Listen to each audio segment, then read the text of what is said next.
duke që feja po bën që të ketë shumë reagime, qoftë në publik, por qoftë edhe brenda shtëpisë, dhe nisja e këtij debati u bë nga një përplasje që ishte mes Gjesit dhe Laertit. Për të folur për këtë temë kam në një lidhje Skype nga Kosova Iqbale Huduti. Iqbale, shumë faleminderit për kohën. Faleminderit edhe për konsiderat. Jap kontribut në këtë emision Hip Magazin. Si e ke parë këtë debatin e fundit mes Gjesit dhe Laertit? Pasi fundit në Big Brother Albania, ku përplasën, ashtu të themi, dy figura tërësisht të ndryshme, këtë rast Gjesti dhe Laerti, si një regjisor filmi, regjisor teatri, një person me një bagazh mjaft të madh, ka qenë një hap diskutimi edhe tek ne si shikues të kësaj ngjarje. Dhe kjo ka hap një diskutim të gjerë për arsye se është shprehja e fjalës Allahu Ekber. Në këtë rast, kjo shprehje ka domethënie dhe do të thotë Allahu është i madh, mirë po për fat të keq, këtu është keq përdor në konteste dhune në arenën ndërkombëtare, gjithashtu është përdor që nga viti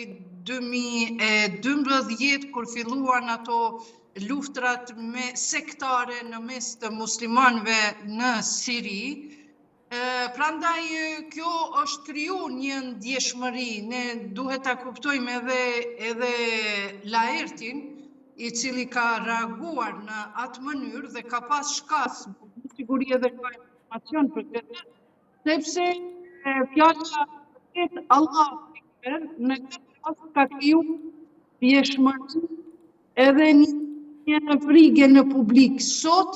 kur edhe në Siri bëhen masakra të ndryshme ndaj komunitetit musliman alevi, por edhe atëherë kur për herë të parë u përdor fjala Allahu Ekber për të masakruar njerëzit. Prandaj unë e shoh që Laerti, zotri Vasili,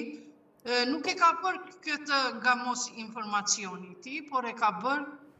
nga ajo efekti emocional, se është shumë e vërtet që fjala Allahu Ekber përdoret edhe për të kryer krime në emër të Islamit, e ata persona që e kanë bërë këtë, ne nuk duhet t'i favorizojmë duke i përkrahur, por duhet ta dimë se ata nuk e përfaqësojnë Islamin. Në këtë përplasje, mendoni që është një veprim individual i Laertit ardhur thjesht nga, po themi, njohëria e tij, apo ishte edhe një reagim ndaj Gjestit për veprimin që ai bëri pak më parë në këtë debat ku hodhi kryshin e Jozit në pishinë? Shikoni, nëse flasim për personalitetin e zotri Laert Vasili, ai nuk duket që është islamofob,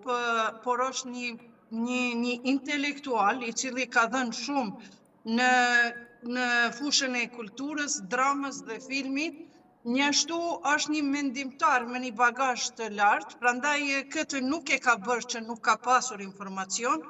por këtë e ka bërë si edhe çdo kush që e bën në heshtje, këtë fjalën pra që Allahu Ekber edhe preni kukat, edhe shumica neve mendojmë kështu në këtë mënyrë që është përdor kjo fjala Allahu Ekber. Prandaj zotri Vasili apo Laerti e ka bërë sepse ka informacion. Nuk është islamofob, nuk është përçarës në këtë rast, dhe se nëse ja shikojmë prapavinë e tij, përardhjen e tij, fisi Vasili janë, do të thotë, lidhje. Janë një prej fiseve të mbiemër që ka vlerë në popullin ton shqiptar, sepse Vasili do të thotë lidhje, që ka bërë lidhjen e Zotit me njerëzit, lidhjen e njerëzve me njerëzit e shejt në fe, në Islam. Prandaj, ndërka zotri Vasili e ka bërë atë në efekt, po këtë edhe në heshtje ne dim që fjala Allahu Ekber Zoti është më i madhi, është përdorur edhe për krime të ndryshme në emër të Islamit, por jo nga përfaqësuesit e Islamit. Ndërka që sa i përket Gjestit, Gjesti ka bërë një akt shumë integrues, shumë inkriminues, i cili e ka gjuajtur kryqin e Jozit në peshin, dhe kjo të bën ta jep një pasqyrim se rinia e Kosovës që janë me një prejardhje muslimane normale, por kanë një background të asaj radikale të ekstremës, për shkak se nuk e njohin fen thellësisht, po e njohin fen sipërfaqësisht. Prandaj edhe Gjestin si një djalë i ri, si një çun i ri, apo si të dua mund t'i themi, ai pra është me prejardhje muslimane, është padyshim produkt i shekullit 21, dhe është një artist impulsiv edhe i lënduar pak nga jeta, dhe se ndonjëherë edhe rebelohet, pa dashje, rebelohet, por ma e keqja është që ai e gëzon simpatinë e rinisë, dhe mendoj se Big Brother duhet të bëjë një zgjedhje më të mirë, si në mosha, si në personalitete, si në çfarë backgroundi kanë në jetën e përditshme ato banorët e Big Brother. Sepse, për shembull, nëse themi se Gjesti është aq besimtar, unë nuk e shoh, ai është një musliman, me emër musliman, është padyshim që beson në Zotin, por nuk është besimtar i denjë, sepse po t'ishte qenë besimtar i bindur të gjithë fjalës së Zotit, ai nuk i kishte bërë ato gjeste të pahishme me gjuajtjen e kryqit, edhe me keq përdorimin në raste të ndryshme, në vend të jo të adekuat, keq përdorimin e fjalës Allahu Ekber. Ndërka që nga ana tjetër, nëse flasim për Vasilin, për mu ka respektin nga ana ime, sepse është një djalë një burr i shkolluar, është një aktor, është një regjisor filmi dhe një opinionist me përvojë, dhe mendoj se ky Vasili për moment është si një mbret i urtë në atë mesin e banorëve të Big Brother, dhe kësaj herë nuk ja ka qelluar që ka hyrë në Big Brother, sepse me bagazhin që ka Laerti, ai po ta kishte pas një rreth pak më të kuptueshëm aty, ai do të dominonte me njohuritë e tija, plus asaj do të jepte një edukat, një arsimim, si themi ashtu, ansor, dhe do të kishte shumë material për krijimin e filmave dhe dramave të ndryshme për lidhur me këtë çka po ndodh, sidomos Gjestin do ta kishte një aktor kryesor për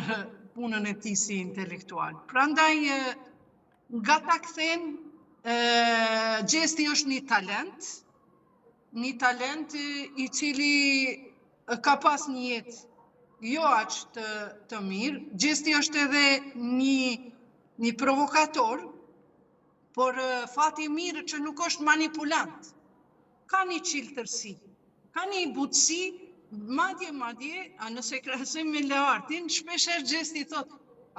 ky është i mençur. Do më thënë, ka respekt ndaj Laertit, por këtu ka ndodhur